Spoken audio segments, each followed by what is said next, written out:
Hello everybody, welcome back to my channel. So in this video, I'm going to be trying to make my own custom mask. I actually got this idea in like a vision from my dream. I dreamt of like this really pretty mask like with pastel colors and like cotton candy aesthetic. So I decided I need to transfer it into an actual mask that I can actually wear. Also, another reason I had to make this mask is because masks actually become mandatory to wear in stores as of Friday. It probably will already be implemented by the time this video goes up. So I feel like if I'm required to wear a mask, I might as well do it in style. Masks should become like a fashion statement if we're required to wear them all the time. I hope you enjoy how the mask turns out. And yeah, I will get into the construction now. Ew, what are you doing? Stop licking the garbage can. I originally started out with a design in my mind, so I kind of knew how I wanted this mask to turn out and how I wanted it to look like. I found a random mask pattern online and I traced it onto a piece of paper. For this mask, I'm using a cotton linen blend, I believe. I don't think it's pure linen. I showed it to my mom and she said that she thought it was cotton linen blend, so I think that's what it is. I'll just go with that. I trust my mom. There's absolutely no way I trusted myself drawing on the hearts freehand, so I stenciled them out beforehand with my washable marker, and I labeled out the colors and spacing to perfection before I actually applied any of the paint. Of course, when you're placing hearts, you want to space out different colors. You don't want to have, a pink and a pink in the exact same space. You don't want to have them all going in the same direction. So I decided to just plan it all out before I applied any of the fabric paint.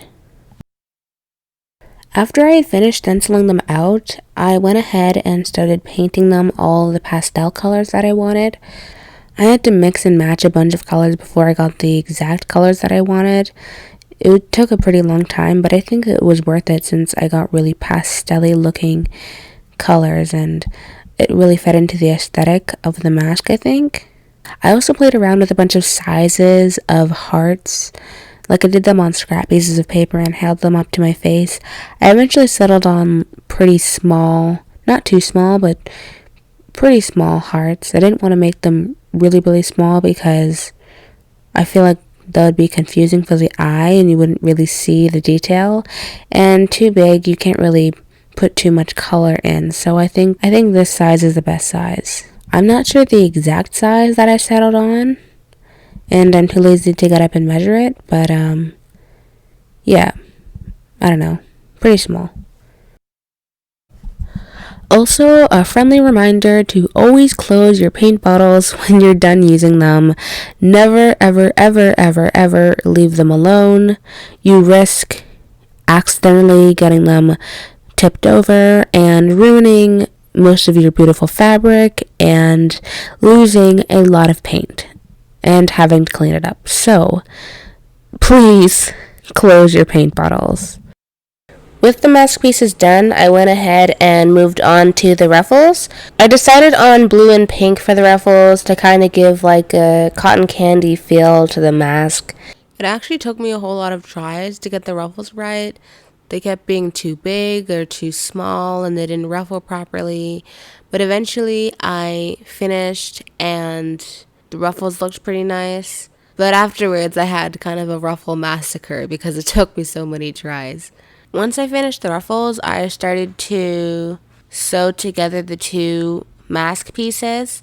After I sewed it on my sewing machine, I went downstairs and did it on my serger. It just looks cleaner when you're making masks, though no one will really see it, so I don't know why I'm so keen on doing that. After I finished sewing the two pieces together, I started sewing the ruffles to the top. This proved as a bit of a challenge because I had to pin the two ruffles on top of each other and then sew them onto the mask and make sure that I actually sewed the two ruffles on and one wasn't not in the stitch path. It was also hard because I had to bend them to the shape of the mask, and I only had pins, and you know, pins don't bend, so it's pretty hard to sew something down when you've got curved edges, but I managed to do it, I think. The mask was coming along pretty nicely, so I was starting to add the finishing touches.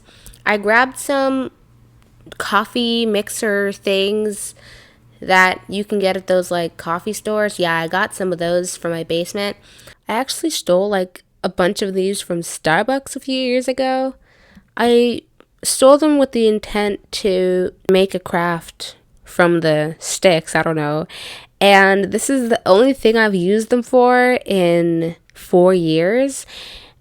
So I definitely think it was worth keeping the sticks in my craft bin for 4 years, only to use one in the whole time I've had them there.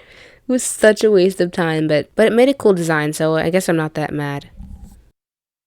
Oh, and by the way, if you think the mask looks different at the beginning of the video versus at the end, that's because it is. I actually messed up the first one and I had to redo it. So if it looks different, that's why. But yeah, back to the video. I just needed to add that in. The last thing I added to the mask were these cross stitches in like the shape of an X. I did these in 3 different colors and the colors matched the color scheme of the mask. I did them in pink, yellow, and blue. I was actually going to do it in purple because purple is incorporated in the pastel colors. But the purple that I had didn't really go with the aesthetic of the mask. It was way too dark. So I thought I would ruin it if I added the purple. So I left it out. Oh, and by the way, I did some stitching at the top of the actual mask to hide the stitches where I sewed the ruffles on. I forgot to film it, so yeah, I'll just say it now. I did some stitches at the top of the mask. So this is the finished mask. I think it turned out great. I actually changed the design a little bit from my dream because I was thinking that I was gonna put some like some ruffles at the bottom, but I feel like that would just make me like look like I have a ruffle mustache, so I decided against doing that. I really like how it turned out. I wish I didn't have to sew this top thing here to hide the actual seams of the ruffles. And this actually turned out a lot better than I thought it would. Ew. I was actually thinking of doing the things like this designed freehand, and then I realized I have like those coffee stir things I stole from Starbucks, so I mean that was pretty cool. I actually found a use for them. They've been in the basement for like 4 years and I haven't been able to use them for anything, and this was the only project they really came in handy for, so I guess that's a good thing. Yeah, anyway, I hope you enjoyed this video. If you did, like the video, subscribe to my channel. I'm trying to grow. I'm going to be posting a lot more videos. I said that in every video, and I'm trying to get a consistent upload schedule, but it's really hard because, you know, I'm busy with a lot of stuff. If you like this video, by the way, I might be doing like more mask videos, because if masks are gonna be, oh my god, how do you say like masks? If masks are gonna become clothing, I'm gonna be making a lot more masks that I can wear with different outfits, so be on the lookout for more mask videos. I will see you in the next video. Bye guys!